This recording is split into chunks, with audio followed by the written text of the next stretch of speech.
سمجھ میں آ رہی ہے بات؟ اگر غیر مسلم ان کی بات سننے کے لیے تیار نہ ہوتے تو پھر پابندی لگتی نہیں، لگانے کی ضرورت ہی نہیں ہے. سن رہے ہیں تبھی تو پابندیاں لگ رہی ہیں کہ بھائی یہ تو ہمارے لوگ ان کی سن رہے ہیں. تو بہت نرم انداز سے، بہت محبت کے ساتھ ان کو سمجھایا جاتا، اسلام کا تعارف کروایا جاتا کہ بھئی ہمارے تمہارے درمیان قدر مشترک کیا ہے. سکھوں کو بتایا جاتا کہ تم بھی اصل میں ایک خدا کے ماننے والے ہو، ہم بھی ایک کے ماننے والے ہیں، تو پھر ایک ہی پہ آ جاؤ نا. کیا خیال ہے بھائی؟ اسی پہ آ جاؤ. تو پھر انہوں نے قرآنی آیات اور احادیث صحیحہ سے ایک سلیبس مرتب کیا ہوا ہے، وہ بھی فجر کے بعد اس کی بھی کلاسیں ہوتی تھیں.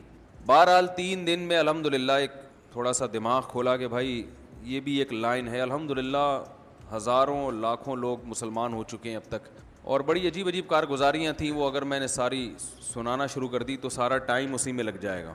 تو یہ سفر کا بنیادی مقصد تھا، سمجھ رہے ہیں؟ پھر وہ گریبیاں تو چلتی رہتی ہیں اس میں، کبھی یہ بھی دکھا دیا، کبھی وہ بھی دکھا دیا، کبھی فلاں چیز دکھا دی. دوسرا ہماری ملاقات ہوئی جناب ڈاکٹر ذاکر نائک سے، بہت تفصیلی ملاقات. اللہ ان کو جزائے خیر دے، انہوں نے خصوصی ٹائم دیا، وہاں بھی آنکھیں کھلیں. پہلے بھی یہ میری دوسری ملاقات تھی ان سے، اس سے پہلے بھی ہو چکی ہے 1.5 سال پہلے، لیکن وہ اتنی تفصیلی نہیں تھی اور تھوڑا سا ایک حجاب بھی تھا، ایک اجنبیت. اس ملاقات میں سب سے زیادہ خوشی اس بات کی ہوئی کہ ہمارے پاکستانیوں کا الحمدللہ ڈاکٹر صاحب کو ترقی دینے میں بہت بڑا کردار ہے. ڈاکٹر صاحب نے بتایا کہ 50% مالی تعاون پاکستانی تاجروں کے ساتھ ہوا ہے، باقی 50% باقی دنیا کے جن میں عرب بھی ہیں. تو اکیلا 50% تعاون کہاں سے ہوا ہے؟ تو اس سے پتہ چلتا ہے بھائی پاکستانی اتنے بھی نالائق بولو نا یار نہیں ہیں. انہوں نے بتایا کہ جتنی جذباتی محبت پاکستان کے علماء کرتے ہیں، اتنی جذبات، ایسے جذبات کہیں اور دیکھنے میں، محبت تو بہت لوگ کرتے ہیں، جو جذباتی محبت پاکستانیوں کو ہے وہ کہیں اور اتنی بڑے پیمانے پر کہیں اور دیکھنے میں. ارے بولنے پر گورنمنٹ نے پابندی لگائی ہے بھائی، تو بول لو یار، بات تو مکمل کر لو. تو یہ بڑا اچھا امیج. تیسری چیز جو ہم نے اپنی آنکھوں سے دیکھی، ان کے ارد گرد بھی زیادہ تر پاکستانی ہیں، اردو بولنے والے. اردو سے مراد پورے پاکستان میں، چاہے وہ پنجاب سے ہوں، کے پی کے سے ہوں، لیکن وہاں جا کے تو سبھی اردو ہی بولتے ہیں نا. یہ بھی ایک بڑی اچھی بات ہے. تو اور کراچی کے بھی ہیں اسپیشل، یہیں کے کراچی کے خاص. یہ ایک بہت اچھی بات ہے پاکستانیوں کے لیے. یہ جو پاکستانیوں پہ فرقہ واریت کا طعنہ دیا جاتا ہے نا، فرقہ پرست فرقہ پرست فرقہ پرست، تو اتنے بڑے پیمانے پر ڈاکٹر صاحب کے ساتھ تعاون کرنا یہ فرقہ پرستوں کا کام بولو بھائی نہیں ہو سکتا. اسلام کی آواز اٹھائی، لوگوں نے ساتھ دیا، چاہے وہ ان کے مسلک سے ملتے ہوں یا نہیں ملتے ہوں. ان کے ساتھ رہنے والوں میں کچھ کوئی حنفی ہے، کوئی شافعی ہے، کوئی حنبلی ہے، کوئی سلفی ہے، سب ٹائپ کے لوگ ہیں اور اپنے اپنے مسلک پہ قائم ہیں. ایک بات خوب اچھی طرح سمجھ لیں، آج جو فرقہ واریت کو ختم کرنے کی کوشش جس اسٹائل میں کی جا رہی ہے، اس سے فرقہ واریت کم نہیں ہوگی بلکہ بڑھے گی. آج جو یوٹیوبرز ہیں نا، جو یوٹیوب پہ آ کے فرقہ واریت ختم کرتے ہیں اور قرآن و حدیث کا لیبل لگا کے کام کرتے ہیں، ان کا کہتے ہیں یہ حنفی غلط، یہ شافی غلط، یہ فلاں مسلک غلط. اس سے فرقہ واریت ختم نہیں ہوگی. وہ کہتے ہیں آؤ قرآن و حدیث پہ آ جاؤ، باقی سب کیا ہیں؟ غلط. لیبل بہت اچھا ہے، لیکن اس سے سوائے اس کے کہ یہ ثابت کرنا کہ قرآن و حدیث پر میں ہوں، باقی سارے غلط ہیں، یہ میسج جا رہا ہے، اس سے نفرتیں پھیلتی ہیں. آپ یہ بتائیں کہ میری رائے میں قرآن و حدیث کے مطابق مسئلہ یوں ہے، لیکن اس بارے میں ایک دوسری رائے بھی ہے جس کو فلاں لوگ فالو کر رہے ہیں، وہ بھی ٹھیک ہیں، میں بھی ٹھیک ہوں. نہیں آ رہی میرا خیال ہے بات؟ اس سے فرقہ پرستی ختم ہوگی. ڈاکٹر ذاکر نائک اس طرح سے فرقہ پرستی کے ختم کرنے کے قائل ہیں. اس طرح قائل نہیں ہے کہ ایک نیا فرقہ بنا دیں جس کا بعد میں نام نائکی فرقہ پڑ جائے یا ڈاکٹری فرقہ پڑ جائے. سمجھ میں آ رہی ہے بات؟ وہ حنفیوں کو بھی درست مانتے ہیں، وہ شوافے کو بھی درست مانتے ہیں، وہ حنابلہ کو بھی درست مانتے ہیں، وہ مالکیہ کو بھی درست مانتے ہیں، اور وہ اہل حدیث کو بھی درست مانتے ہیں اگر کوئی معتدل ہے. انہوں نے بتایا کہ پاکستان سے جو اہل حدیث میرے پاس ملنے کے لیے آتے ہیں بہت معتدل ہیں، ان کو اس پہ کوئی اعتراض نہیں ہے کہ کوئی حنفی ہے یا شافعی ہے، وہ بھی ٹھیک ہے. اہل سنت والجماعت میں کوئی کسی بھی مجتہد کو فالو کرتا ہے تو وہ ٹھیک ہے. یہ کہنا کہ میں قرآن و حدیث اور وہ اندھا مقلد، یہ لیبل بہت اچھا ہے، اس سے سوائے امت میں آگ لگانے کے کچھ بھی حاصل نہیں ہوگا. بھائی ہم بھی قرآن و سنت کو فالو کر رہے ہیں، قرآن و سنت کی وہ تشریح جو آپ کر رہے ہو ہم اس کو نہیں مانتے، وہ تشریح جو مجتہدین نے کی ہے اس کو مانتے ہیں. میں سمجھا پا رہا ہوں اپنی بات؟ فرقہ واریت کے خلاف ڈاکٹر ذاکر، میں 2 پیغام خاص طور پر ڈاکٹر صاحب کے امت مسلمہ کو پہنچانا چاہتا ہوں. ایک، فرقہ واریت کے خلاف کیسے کام کیا جائے. دوسرا اس سے بھی اہم پیغام ہے جو میں دوسرے نمبر پہ دوں گا. پہلے میں اس ٹاپک کو مکمل کر لوں. ڈاکٹر صاحب کی جو رائے ہے اس میں فرقہ واریت ختم کرنے کا یہ طریقہ کہ میں ہی ٹھیک ہوں, یہ طریقہ درست بولو بھائی نہیں ہے, بلکہ ان کی رائے ہے کہ میں بھی ٹھیک ہوں. سمجھ رہے ہو, میں بھی ٹھیک. قرآن و سنت کی تشریحات میں اختلاف ہے, تو آپ کسی بھی رائے کو فالو کریں گے آپ قرآن و سنت ہی کو فالو کرنے والے کہلائیں گے. ہاں, بدعات کا اسلام میں کوئی جگہ نہیں ہے بدعت کے لیے, وہ کسی مجتہد کسی امام کا قول نہیں ہے. یہ جو بدعتیں ہو رہی ہیں نا, یہ تو بہت سی چیزیں امام ابو حنیفہ کے کھاتے میں ڈالی ہوئی ہیں, بہت سی چیزیں شوافی نے امام شافعی کے کھاتے میں ڈالی ہوئی ہیں, تو وہ تو کوئی بھی نہیں اس کو صحیح کہتا. ڈاکٹر صاحب نے مجھے بتایا کہ ان کی ڈاکٹر صاحب کی ریسرچ کے مطابق اس وقت دنیا میں اہل سنت والجماعت میں اس وقت بھی 50% فقہ حنفی کو فالو کرنے والے ہیں. 50% لوگ بولو بھائی فقہ حنفی کو فالو کرنے والے, اور پہلے تو یہ تعداد اور زیادہ تھی. 30% لوگ فقہ شافعی کو فالو کرتے ہیں. پورا ملیشیا انڈونیشیا امام شافعی کو فالو کرتا ہے. آپ نے یہ دعوت شروع کر دی کہ قرآن و حدیث پہ آ جاؤ, امام شافعی کو چھوڑ دو. لیبل بہت اچھا ہے, پیغام یہ جائے گا گویا امام شافعی قرآن و سنت کو فالو, یہ لیبل یہ پیغام جائے گا نا, میسج یہ جا رہا ہے کہ ہم فالو کر رہے ہیں, وہ فالو نہیں کرتے تھے. 30% لوگ کس کو فالو کرتے ہیں, امام شافعی کو. 17% لوگ امام مالک کے فقہ کو فالو کرتے ہیں افریقہ میں اور مختلف. یہ میں ڈاکٹر صاحب کی تحقیق بتا رہا ہوں, بڑے محقق ہیں, ظاہر ہے وہ کمزور بات کرنے کے عادی نہیں ہیں. تو یہ کتنے ہو گئے 97, 50% اس وقت پوری دنیا میں, یعنی آدھا اسلام کو جو فالو کرنے والے لوگ ہیں نا ان میں آدھے حنفی ہیں, امام ابو حنیفہ کو فالو کر رہے ہیں. 30% امام شافعی کو, پورے ملک. 17% امام مالک کو. کتنے ہو گئے بھائی 97 ہو گئے کہ نہیں ہو گئے. 2% فقہ حنبلی کو جو سعودی عرب میں ہے. 2% پوری امت کے وہ کتنے ہیں 2%. 1% اس کے علاوہ ہیں جو سلفی حضرات ہیں یا اہل حدیث حضرات ہیں جو کسی ایک خاص فقہ کو فالو نہیں کرتے. تو اگر آپ جو آج کل جو ایک پیغام دیا جا رہا ہے نا کہ کسی ایک فقہ کو فالو کرنا غلط ہے, تو اس کا مطلب آدھی امت یعنی 97% مسلمان تو ویسے ہی کیا ہو گئے, بلکہ 99 صحیح ہے نا. پہلے ہی یہ میں اپنا تبصرہ کر رہا ہوں, یہ ڈاکٹر صاحب کے الفاظ نہیں, انہوں نے کی تو رپورٹ جو پیش کی وہ بتائی میں نے آپ کو. یہ میں اپنا تبصرہ کر رہا ہوں کہ آپ نے جب یہ لیبل لگا دیا کہ ہم ہی قرآن و سنت کو فالو کر رہے ہیں اور یہ جو کسی امام کو فالو کر رہا ہے یہ اندھا مقلد ہے یا یہ غلط کر رہا ہے, تو اس کا مطلب یہ ہوا کہ 99% مسلمان وہ گئے جہنم میں. ویسے ہی دنیا میں تقریباً 5 ارب سے اوپر کچھ آبادی ہے, تو 4 ارب تو ویسے ہی غیر مسلم ہیں. اچھا, ان میں شیعہ حضرات کو انہوں نے شامل نہیں کیا, وہ نکال کے اہل سنت والجماعت کی بات کر رہا ہوں میں, اہل سنت والجماعت. تو اگر اوور آل سب کو شامل کیا جائے, یعنی ان کی رائے یہ تھی کہ وہ لوگ جو قرآن اور حدیث کو حجت سمجھتے ہیں ان کے نزدیک قرآن حدیث اور صحابہ, شیعہ حضرات کیونکہ صحابہ کو حجت نہیں سمجھتے اس لیے اس تحقیق میں انہوں نے ان کو شامل نہیں کیا. تو اب آپ مجھے ایک بات بتاؤ, جو قرآن حدیث اور صحابہ کو حجت سمجھتے ہیں ان میں 99% کو آپ نے کہاں کر دیا بولو بھائی جہنم میں. تو 1%, اور ویسے ہی دنیا کی اکثر آبادی کیا ہے 4 ارب تو غیر مسلم ہیں, تو جنت میں 2-4 آدمیوں کے علاوہ جانے والا کیا خیال ہے. ہم تو ان 1% کو بھی اہل سنت میں شامل کرتے ہیں. ہم تو کہتے ہیں وہ جو 1% ہے وہ بھی اگر قرآن و حدیث کو فالو کر رہے ہیں, مقصد تو قرآن و سنت ہی ہے نا. ہم تو ان سے یہ مطالبہ کر رہے ہیں کہ بھائی آپ ٹھیک ہے, آپ بھی اگر جنت میں جاؤ گے تو یہ جو 99% ہے نا, یہ بھی کوئی جہنم میں. قرآن و حدیث کو فالو کرنے کے 2 طریقے ہیں. ایک یہ کہ آپ اپنی رائے پر اعتماد کریں, ایک یہ کہ آپ کہیں کہ میں جاہل ہوں, میں اس مجتہد کی رائے کو فالو کروں گا جو تابعین تبع تابعین کے دور میں سے تھے اور ان کی عقل و فراست ہم سے زیادہ, انہوں نے صحابہ تابعین تبع تابعین کو نمازیں پڑھتے ہوئے دیکھا ہے, وہ حدیث کی سند کی تحقیق آج کی نسبت ہم سے اچھی کر سکتے تھے. اس وقت تو سندیں 1-2 راویوں کے بعد نبی تک پہنچ جاتی تھی, وہ حدیث کو ہم سے زیادہ جانتے تھے. تو یہ اندھی تقلید نہیں ہے. اندھی تقلید یہ ہوتی ہے کہ جس کی تقلید کر رہے ہو اسی پر اطمینان نہ ہو آپ کو. دیکھو, ایک آدمی اپنے باپ کی وجہ سے اگر مسلمان ہے, اپنے باپ کے دین پہ چلتا ہے اس لیے کہ اس کے والد کیا تھے مسلم, اور ایک آدمی اپنے باپ کی وجہ سے غیر مسلم ہے اس لیے کہ اس کے والد کیا تھے غیر مسلم. تو ان میں اندھا مقلد کون ہے کہ باپ کے صحیح ہونے کی دلیل نہیں ہے پھر بھی باپ کو فالو کر رہا ہے. جہاں باپ کے صحیح ہونے کی دلیل ہو وہاں باپ کو فالو کرنا یہ اندھی تقلید بولو بھائی نہیں ہے. یہ میرا بھی ٹاپک نہیں ہے, یہاں کدھر سے بات چلی گئی. تو ڈاکٹر صاحب نے بتایا کہ 50% فقہ حنفی کو فالو کرتے ہیں, 30% فقہ شافعی کو فالو کرتے ہیں، 17% فقہ مالکی کو، 2% فقہ حنبلی کو، 1% پھر باقی لوگ ہیں۔ اور اس میں ایک اہم بات یہ کہ ایک اور بات ڈاکٹر صاحب نے بتائی کہ انسان جیسے جیسے اسٹڈی کرتا ہے، مطالعہ کرتا ہے، اس کا علم وسیع ہوتا ہے۔ انہوں نے کہا جو 10-15 سال پہلے میری رائے تھی وہ 2 سال پہلے نہیں تھی، اور جو 2 سال پہلے تھی وہ اب نہیں ہے۔ انہوں نے کہا کہ میں ان چاروں فقہ کے اصول کا مطالعہ کر رہا ہوں کہ یہ لوگ قرآن و حدیث سے مسائل استنباط کرتے کیسے ہیں، ہر ایک کے اصول کیا ہیں۔ تو انہوں نے بتایا کہ ان اصولوں میں اختلاف ہونے کی وجہ سے آگے مسائل میں اختلاف ہوتا ہے، سمجھ رہے ہیں؟ اصول کو سمجھنے کی ضرورت ہے۔ تو انہوں نے بتایا کہ سب ائمہ کے نزدیک، چاروں اماموں کے نزدیک دلیل سب سے پہلے قرآن ہے، اس میں سب کا اتفاق ہے۔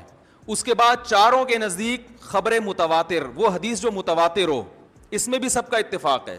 انہوں نے کہا اس کے بعد حدیث خبر واحد، صحیح حدیث ہو مگر وہ متواتر نہ ہو۔ یہاں حنفیہ اور شوافی کا آپس میں اختلاف ہوتا ہے کہ امام ابو حنیفہ رحمہم اللہ تعالی قرآن اور حدیث متواتر کو پہلے لیتے ہیں اور خبر واحد کو رد کر دیتے ہیں، جبکہ شافعی یا حنبلی مسلک والے لوگ وہ یہاں خبر واحد کو لیتے ہیں۔ بات آ رہی ہے سمجھ میں؟ اب بہت ساری حدیثیں صحیح ہوتی ہیں، امام حنیفہ نے نہیں لی کیونکہ وہ متواتر کے اگینسٹ جا رہی ہوتی ہیں۔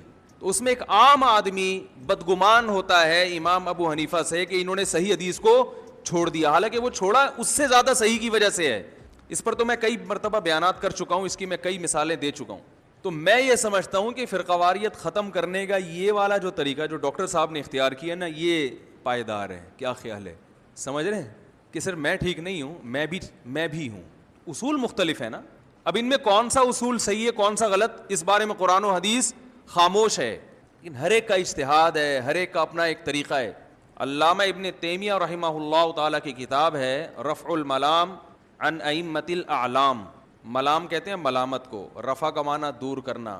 جو بڑے بڑے ائمہ ہیں ان سے ملامت کو دور کیا انہوں نے، کہ ان پر جو الزامات لگتے ہیں نا، فلاں نے فلاں حدیث کو نہیں لیا، فلاں نے بخاری کی فلاں حدیث پہ رد کر دیا، اس کو نہیں مانا، تو انہوں نے ایک کتاب لکھی ہے کہ ہر ایک کا استدلال کا، یعنی دلیل سے مسئلہ نکالنے کا اپنا طریقہ ہوتا ہے، تو وہ طریقہ عوام کو معلوم نہیں ہوتا۔ امام مالک تو اہل مدینہ کے عمل کو حجت مانتے ہیں۔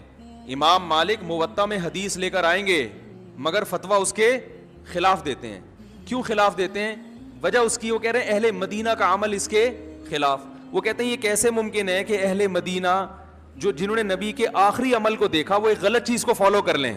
کہتے ہیں یہ نبی کا جو عمل اہل مدینہ کے عمل سے پہنچا ہے وہ زیادہ ہمارے لیے قابل قبول ہے۔ میں مدینہ میں تھا تو ایک مولانا صاحب وہاں اردو میں بیان کر رہے تھے، وہاں بھی جو اردو میں بیانات ہوتے ہیں نا وہ ماشاءاللہ فرقہ واریت دبا کے بھری ہوئی ہوتی ہے اس میں۔ تو کسی نے ان سے پوچھا کہ ہاتھ چھوڑ کے نماز پڑھنا، مسجد نبوی کی بات کر رہا ہوں، تو محترم نے جواب دیا، اچھا اس نے لکھا ہے امام مالک کا یہ مذہب ہے، تو انہوں نے جواب دیا کہ ہم حدیث کو فالو کریں گے۔ امام مالک نے جو یہ لکھا ہے ہاتھ چھوڑ کے نماز پڑھنا، یہ قرآن و سنت کے خلاف ہے۔ میں نے کہا دیکھو یہ مسجد نبوی میں 15ویں صدی میں بیٹھ کر کیسی بات کر رہا ہے یہ آدمی، یعنی ایک جو میسج جائے گا نا عامی آدمی کے، وہ میسج یہ جائے گا کہ 15ویں صدی میں وہ انڈیا کے تھے وہ مولانا صاحب، کہ انڈیا کا ایک اردو اسپیکنگ عالم، اس کا علم امام مالک سے بولو بھائی زیادہ ہے۔ امام مالک اسی مسجد نبوی میں بیٹھ کے درس دیا کرتے تھے۔ امام مالک جو ہاتھ چھوڑ کے نماز کے قائل ہیں، حالانکہ حدیث لا رہے ہیں ہاتھ باندھنے کی، تو مقصد ان کا حدیث کی مخالفت نہیں ہے۔ وہ کہہ رہے ہیں کہ اہل مدینہ چونکہ ہاتھ چھوڑ کے نماز پڑھ رہے ہیں، یہ اس کی علامت ہے کہ رسول اللہ صلی اللہ علیہ وسلم کی آخری نماز ہاتھ چھوڑ کے تھی، ورنہ اہل مدینہ ہاتھ چھوڑ کے نہ پڑھتے۔ کہتے ہیں جائز وہ بھی ہے، افضل کیا ہے آخری عمل کو فالو کیا جائے، یہ ان کی رائے ہے۔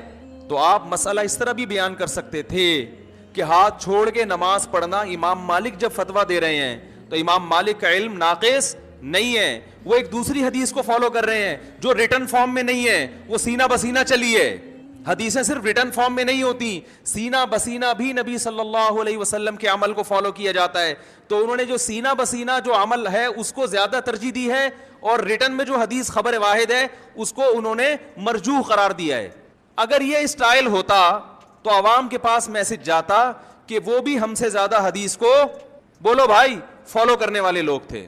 پھر آپ کہتے کہ بھائی میری رائے یہ ہے، آپ جس رائے کو اس میں چاہے فالو کریں وہ بھی ٹھیک ہے، اور بولو بھائی یہ بھی ٹھیک ہے۔ لیکن ایسا میسج جاتا ہے جیسے میں جانتا ہوں قرآن و سنت، باقی سارے کیا تھے ان کو تو پتہ ہی نہیں تھا۔ پھر مقابلہ کرتے ہیں امام مالک کو فالو کرو گے یا نبی کو؟ محمد کا کلمہ پڑھا ہے امام مالک کا کلمہ پڑھا ہے تم نے صلی اللہ علیہ وسلم؟ مقابلے میں لا کے کھڑا کر دیتے ہیں ائمہ مجتہدین کو. کس کے مقابلے میں لا کے کھڑا کر رہے ہیں؟ محمد صلی اللہ علیہ وسلم کے. حالانکہ ایسا نہیں ہے, آپ ان کو ان کے مقابلے میں کیوں لا رہے ہو بھائی؟ میں نے اسی طرح کسی سے بات کی تو میں نے کہا عبداللہ بن عباس کا یہ فتویٰ ہے. انہوں نے کہا کلمہ آپ نے نبی کا پڑھا ہے عبداللہ بن عباس کا؟ میں نے کہا سوال یہ ہے کہ عبداللہ بن عباس نے کس کا کلمہ پڑھا تھا؟ سوال تو یہ پیدا ہوتا ہے نا, جب انہوں نے نبی کا کلمہ پڑھا ہے تو یہ کیسے ممکن ہے کہ آپ کا فتویٰ نبی کے مطابق اور ابن عباس کا فتویٰ نبی کے خلاف؟ یہ تو ممکن ہے کہ ابن عباس کو حدیث نہ پہنچی ہو پھر انہوں نے اس کے خلاف فتویٰ دیا ہو, پھر تو ٹھیک ہے, لیکن وہ حدیث بھی بیان کر رہے ہیں اس کے باوجود اس کے خلاف فتویٰ دے رہے ہیں, تو اس کا مطلب اس حدیث کا وہ مطلب نہیں ہے جو آپ بیان کر رہے ہو. تو مجتہدین کو محمد صلی اللہ علیہ وسلم کے مقابلے میں لا کے کھڑا نہ کیا کریں. بہت مشکل ہے بھائی, بات آ رہی ہے سمجھ میں؟ تو مسلمانوں کے جتنے مسالک ہیں اس وقت دنیا میں, حنفی, مالکیہ, شافعیہ, حنابلہ, یہ سب قرآن و سنت ہی کو فالو کرتے ہیں. ایک نے قرآن و سنت کی وہ تحقیق کو فالو کیا جو ابو حنیفہ کی تھی, ایک نے اس تحقیق کو فالو کیا جو امام شافعی کی تھی, ایک نے اس تحقیق کو فالو کیا جو امام مالک کی تھی, ایک نے اس تحقیق کو فالو کیا جو امام احمد بن حنبل کی, اور بہت سو نے اس تحقیق کو فالو کیا جو آپ کی ہے. سمجھ رہے ہیں؟ وہ ان چاروں میں سے کسی کو, لیکن وہ بھی اس تحقیق کو فالو کرتے ہیں جو آپ پیش کر رہے ہیں. تو یہ ہر ایک کا ایک طریقہ ہوتا ہے. ہاں بدعات کے لیے دوسرا, عقائد جو اسلام میں جو عقائد ہیں ان میں کسی کو فالو نہیں کرنا, کیونکہ عقائد کا باب اتنا واضح ہے, قرآن و سنت نے دو ٹوک الفاظ میں عقیدوں کو بیان کر دیا. اسی طرح جو متواتر نمازیں ہیں یا عبادات ہیں جن میں نصوص بالکل واضح ہیں ان میں بھی دو رائے نہیں ہو سکتی. 5 نمازیں فرض ہیں, رمضان کے روزے فرض ہیں, زکوٰۃ ہے, یہ جو موٹے موٹے اسلام کے بیسک مسائل ہیں ان میں بھی نہیں. یہ تو براہ راست قرآن و سنت. آگے پیچیدگی جہاں پیچیدگی آئے گی دو رائے ہوں گی, دو رائے بنتی اسی وجہ سے ہیں کہ حدیث واضح نہیں ہوتی, یا اس کے مقابلے میں کوئی دوسری حدیث بھی ہوتی ہے, یا کوئی قرآن کی آیت ہوتی ہے, یہاں کنفیوژن پیدا ہوتی ہے. پھر ایک مجتہد کا الگ اصول ہے, دوسرے مجتہد کا بولو بھائی الگ اصول ہے. تو پھر قواریت ختم کرنے کا یہ طریقہ سمجھ میں آ گیا کہ نہیں آیا؟ دیکھو علامہ ابن تیمیہ رحمہ اللہ تعالی فقہ حنبلی کو فالو کرتے تھے. ابن قیم اور ابن تیمیہ یہ بہت بڑے محقق تھے, حدیث کے بہت بڑے عالم. انہوں نے کچھ مسائل میں امام احمد ابن حنبل کی رائے سے اختلاف کیا ہے, مگر 5واں فرقہ نہیں بنایا. سمجھ رہے؟ یہی وجہ ہے کہ طبقات حنابلہ میں ان کا شمار ہوتا ہے. حنابلہ یعنی حنبلیوں میں شمار ہوتا ہے ان کا. فقہ حنبلی کے بہت بڑے عالم سمجھے جاتے ہیں. اختلاف کیے انہوں نے کچھ مسائل میں کہ بھائی نہیں, میں اس میں امام احمد حنبل کی رائے کو فالو نہیں کرتا, اس کے خلاف فتویٰ دیا. 5واں نہیں بنایا. ہمارے ہاں ہو کیا رائے, ایک دفعہ جماعت المسلمین والے آئے, گھیر گھار کے بٹھا دیا کہ اسلام میں 4 فرقے کیوں, حالانکہ یہ 4 مکاتب فکر ہیں, فرقے نہیں ہیں. ایک صاحب کچھ دن پہلے میں کلپ سن رہا تھا یوٹیوب پہ, انہوں نے کہا کہ دیکھو محمد صلی اللہ علیہ وسلم کے بعد امام ابو حنیفہ پیدا ہوئے ہیں, امام شافعی تو ان کے بعد پیدا ہوئے ہیں, تو فقہ حنفی تو بعد میں وجود میں آیا ہے نا. تو جو چیز بعد میں وجود میں آئی ہے وہ برحق کیسے ہو سکتی ہے؟ نبی کے دور میں یا صحابہ کس فقہ کو فالو کرتے تھے؟ وہ تو کسی فقہ کو فالو نہیں کرتے تھے. سوال سمجھ میں آ رہا ہے؟ یہ تو سب بعد میں پیدا ہوئے ہیں. تو ڈائریکٹ قرآن و سنت کو فالو کرو جو صحابہ کے دور میں بھی تھا, بعد میں بھی. امام حنیفہ تو بعد میں آئے ہیں. یہ لفاظی ہے. مجھے خیال ہوا میں ان مولانا صاحب سے پوچھوں کہ غیر مسلم جب ہم سے پوچھتا ہے یہ کون سا مصحف ہے جو تم پڑھ رہے ہو, ہم کہیں یہ مصحف عثمانی ہے. تو کیا یہ مصحف عثمانی کب وجود میں آیا؟ ہم کہ حضرت عثمان کے دور خلافت میں. تو اگلا پوچھے پھر اس سے پہلے لوگ کیا پڑھتے تھے؟ اس سے پہلے تو یہ تھا ہی نہیں, تو وہ والے کو فالو کرو نا جو اس سے پہلے تھا. بولو بھائی, تو یہ لفاظی ہوگی کہ نہیں ہوگی؟ بھائی وہی والا تھا, حضرت عثمان نے اس کو مرتب کیا تو نام اس کا مصحف عثمانی پڑ گیا. تو یہ وہی فقہ ہے جو صحابہ جس کو فالو, ان کے مسائل وہی ہیں. مرتب جس کو ابو حنیفہ نے کیا اس کا نام کیا پڑ گیا؟ فقہ حنفی. جس کو امام شافعی نے مرتب کیا اس کا نام کیا پڑ گیا؟ فقہ شافعی. تو یہ تو نام بعد میں پڑے ہیں. اگر اس لحاظ سے دیکھا جائے تو یہ تو پھر جو آج جو وجود میں آ رہا ہے چاہے نام کچھ بھی ہو وہ تو بالکل ہی نئی بدعت ہوئی نا. تو لیبل ناموں کو نہیں دیکھا جاتا, کام کو دیکھا جاتا ہے, کام کیا ہو رہا ہے. تو وہ جماعت المسلمین والے آئے, کہنے لگے کہ وہ یہ 4 مکاتب فکر یہ کیا ہے یہ. حالانکہ ہمارے کبھی, میں تو شوافے میں رہا ہوں, میرے زندگی کے 30 سال شافیوں میں گزرے ہیں, آج تک کبھی کسی شافی نے ہماری نماز پر اعتراض نہیں کیا, نہ ہم نے کیا. ہم نے کہا وہ بھی ایک مجتہد برحق کو فالو کرتے ہیں, ہم بھی ایک مجتہد برحق کو فالو کرتے ہیں. کبھی اعتراض نہیں کیا. دلائل دونوں کے پاس ہیں, کبھی بھی نہیں کیا. تو وہ آئے کہنے لگے کہ یہ چار، تو ہم نے کہا اب کیا ہونا چاہیے؟ انہوں نے کہا جماعت المسلمین، فرقہ وارانہ نام نہیں ہے، مسلم۔ ہم نے کہا چار اگر برے ہیں تو پانچواں آپ بنا کے اور برا کام کر لو، کیا خیال ہے بھائی؟ چار اگر برے ہیں تو آپ کیا کر لو؟ پانچواں بنا لو۔ وہ بن گیا نا، جماعت المسلمین نام کا ایک فرقہ واریت ختم کرنے کے لیے وجود میں آیا، اور چار سے اگر اول تو کوئی ان چار سے بیزار نہیں تھا۔ ملیشیا میں گیا ہوں، سارے شافعی ہیں، کسی نے یہ فرق نہیں کیا کہ یہ فقہ حنفی کو، نمازیں سب ایک دوسرے کے پیچھے پڑھتے ہیں، سب ایک دوسرے کو عزت دیتے ہیں۔ تو اللہ کا واسطہ قرآن و سنت کے نام پہ لوگوں کو تقسیم مت کرو۔ تو وہ پانچواں بنا لیا انہوں نے جماعت المسلمین نے۔ تو میں نے ان سے کہا، وہ کہنے تقلید 4 صدی کی بدعت ہے۔ تو میں نے کہا یہ جو آپ کا فرقہ ہے یہ 15ویں صدی کی بدعت ہے، ٹھیک ہے نا؟ اس سے پہلے اس فرقے کے نام کا کوئی فرقہ، بولو بھائی، نہیں تھا کوئی فرقہ۔ یہ تو آپ نے ہمارے سامنے جات کیا، اور اب جماعت المسلمین پارٹ 1 بھی ہو گیا، پارٹ 2 بھی، اور سنا ہے پارٹ 3 بھی آ گیا ہے۔ یہی ہوتا ہے، توڑتے چلے جاؤ امت کو۔ اور یہ چاروں مکاتب فکر تو ایک دوسرے کے لیے ایک لچک رکھتے ہیں۔ جو پانچواں بنا ہے وہ تو اپنے سوا کسی کو انسان سمجھنے کے لائق ہی نہیں سمجھتا، سمجھتے ہیں ہم ہی ہیں۔ تو یہ یوٹیوب پہ جو فرقہ واریت پھیل رہی ہے نا، اور قرآن و سنت کے لیبل پہ لگا کے لوگوں کو الو بنایا جا رہا ہے، اس سے قطعاً متاثر ہونے کی ضرورت، بولو بھائی، نہیں ہے۔ ہاں 2 چیزوں کو فوکس لازمی کرو، ایک عقیدہ، سمجھ رہے ہیں، عقیدے میں پیچیدگیوں میں مت جاؤ، موٹے موٹے عقائد جو قرآن و سنت نے بیان کیے ہیں بس۔ دوسرا بدعت کو قریب نہ۔ یہ مسائل تو صحابہ میں رفع الیدین کرنے والے بھی تھے، رفع الیدین نہ کرنے والے بھی۔ امام بخاری کے شاگرد امام ترمذی کیا کہتے ہیں؟ رفع الیدین نہ کرنے کا ذکر کر کہتے ہیں وہ بھی یقول غیر واحد من اہل العلم من اصحاب النبی، بہت سارے صحابہ کا یہی مذہب ہے۔ اور رفع الیدین کرنے کا بھی انہوں نے ذکر کیا کہ وہ بھی مذہب ہے۔ تو یہ صحابہ جو نبی کو نمازیں پڑھ کے دیکھتے تھے وہ کیسے چھوڑ سکتے تھے ایک سنت؟ اگر وہ ان کی رائے یہ تھی کہ نہ کرنا افضل ہے، لیکن دونوں چلی آ رہی ہیں ہمیشہ سے، دونوں ٹھیک ہیں۔ تو یہ جو نفرتوں کا ماحول پھیلایا جا رہا ہے یہ ماحول درست نہیں ہے۔ تو ہر ایک کے ایک اصول ہوتے ہیں، کچھ ضابطے ہوتے ہیں، ان اصولوں کی روشنی میں ہر ایک کا فقہ مدون ہوا ہے۔ تو بات کہاں سے کہاں چلی گئی؟ تو ڈاکٹر صاحب کا جو ذہن ہے، جو سوچ ہے، وہ یہ ہے کہ امت کو اس پہ لایا جائے کہ میں بھی ٹھیک ہوں اور بولو بھائی وہ بھی ٹھیک ہے۔ اور ڈاکٹر صاحب نے بھی کوئی پانچواں فرقہ، بعض لوگ کہتے ہیں ہم تو، ہمارا تو کوئی نام نہیں ہے، ہم تو کیا کر رہے ہیں کہ جس کا امام کا جو قول قرآن و حدیث کے مطابق ملے گا ہم اس کو لے لیں گے۔ یہ بھی ایک بڑی اہم بات کی جاتی ہے کہ جو قول ہمیں ان کے مطابق لگے گا اس کو لے لیں گے، جو مخالف لگے گا اس کو چھوڑ دیں گے۔ اصل بات یہ ہے کہ جو اجماعی مسائل ہیں نا ان میں تو میں نے بتایا کہ کوئی مسلک نہیں ہے۔ بات یہ کہ یہ جو آپ کہتے ہیں نا مجھے وہ قول لگے گا، آپ کے لگنے کا اعتبار نہیں ہے، یہاں سے آ کے مسئلہ شروع ہوتا ہے۔ آپ کو لگ رہا ہے حالانکہ آپ جاہل ہو، سمجھ رہے ہو، حالانکہ آپ بالکل کیا ہو، آپ کے لگنے کا اعتبار نہیں ہے۔ میں ابو ظبی میں تھا تو کسی صاحب نے مجھے بتایا قرات خلف الامام، امام کے پیچھے فاتحہ پڑھنے کا مسئلہ۔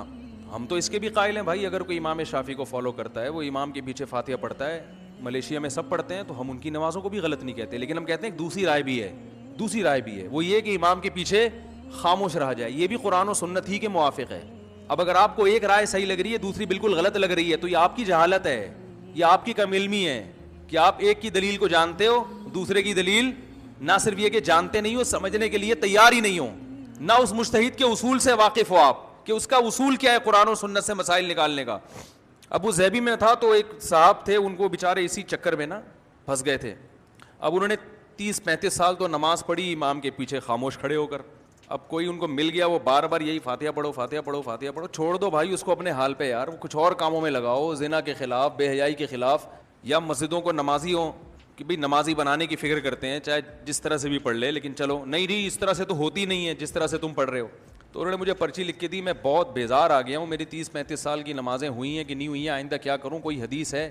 تو میں نے وہیں بیٹھے بیٹھے مجھے حدیث یاد آ گئی، میں نے کہا رسول اللہ صلی اللہ علیہ وسلم نے ارشاد فرمایا انما جعل الامام لیتم بہ، صحیح مسلم کی حدیث ہے، امام کو امام اس لیے بنایا جاتا ہے کہ اس کی اقتداء کی جائے۔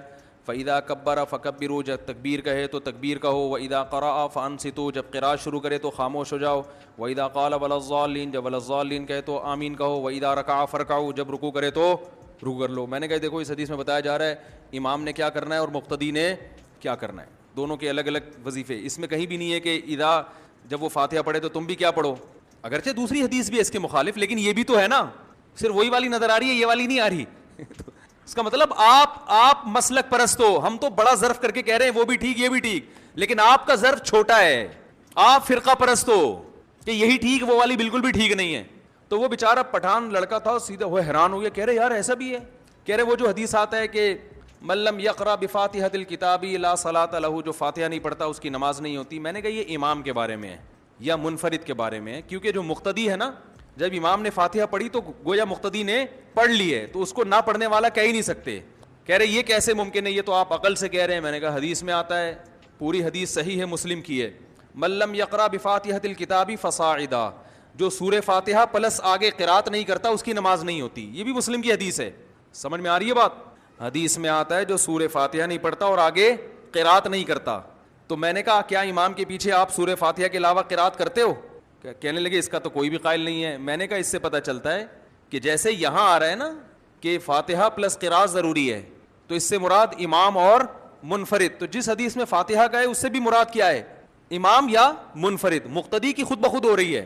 اور اس پر واضح حدیث ہے, رسول اللہ صلی اللہ علیہ وسلم نے ارشاد فرمایا, من کان لہ امام فقراءۃ الامام لہ قراءۃ, جس شخص کا کوئی امام ہو تو امام کی قراءت مقتدی کے لیے کافی ہے. اس حدیث کو ناصر الالبانی رحمہ اللہ نے صحیح قرار دیا ہے. سمجھ میں آ رہی ہے بات کہ نہیں آ رہی ہے؟ تو میں نہیں کہہ رہا کہ دوسری طرف دلیل نہیں ہے, لیکن یہ بھی بہت جاندار دلائل ہیں جس کے آپ سننے کو گوارا نہیں کرتے آپ. اور آج کل ایک مارکیٹ میں چیز بہت کہ اپنے مخالف کے جب حدیث آئے نا فوراً ضعیف ہونے کا ٹھپا لگا دو اس میں, ضعیف, یہ بڑا بہترین حربہ ہے, ضعیف. اگلا ویسے ہی نفسیاتی طور پر ایک امپریشن پڑ جاتا ہے کہ یار کچھ تو دال میں کالا کالا ہے. سمجھ رہے ہیں؟ فرقہ پرست ہم جب ہوتے جب ہم کہتے ہیں یہی ٹھیک ہے, اور دنیا میں جو حنفی مسلک کو فالو نہیں کرتا وہ جہنم میں جائے گا, وہ غلط ہے, پھر ہم فرقہ پرست ہوتے ہیں. ہم تو بڑا ظرف کر کے کہہ رہے بھائی وہ بھی ٹھیک ہے, اور آج سے نہیں کہہ رہے, شروع سے کہہ رہے ہیں, جب سے ہم ممبر سنبھالا ہے بیانات کر رہے ہیں اس وقت سے یہ کہہ رہے ہیں. وجہ اس کی یہ کہ اب بعض لوگ یہ بھی اپنے کھاتے میں ڈال لیتے ہیں کہ میرے بیانات سن کے مفتی صاحب یہ کہہ رہے ہیں. ٹھیک ہے, جنہوں نے ہمارے بیانات سنے وہ, میں تو 14 سال کا تھا جب سے میں بیان کر رہا ہوں, اس وقت سے ہم یہی کہہ رہے ہیں. میرے بچپن کے دوست بھی ہوں گے یہاں مجمع میں یا بیان سنتے ہیں, آپ ان سے پوچھ لیں, کبھی لے آؤں گا. ورنہ بچپن کے دوست کو تو کبھی کسی سے ملانا نہیں چاہیے, آپ کو پتا ہے نا, وہ تو سارے راز جانتا ہے, ساری بدماشیاں ساری شرارتیں جانتا ہے, لیکن پھر بھی ہم ملانے کے لیے تیار ہیں.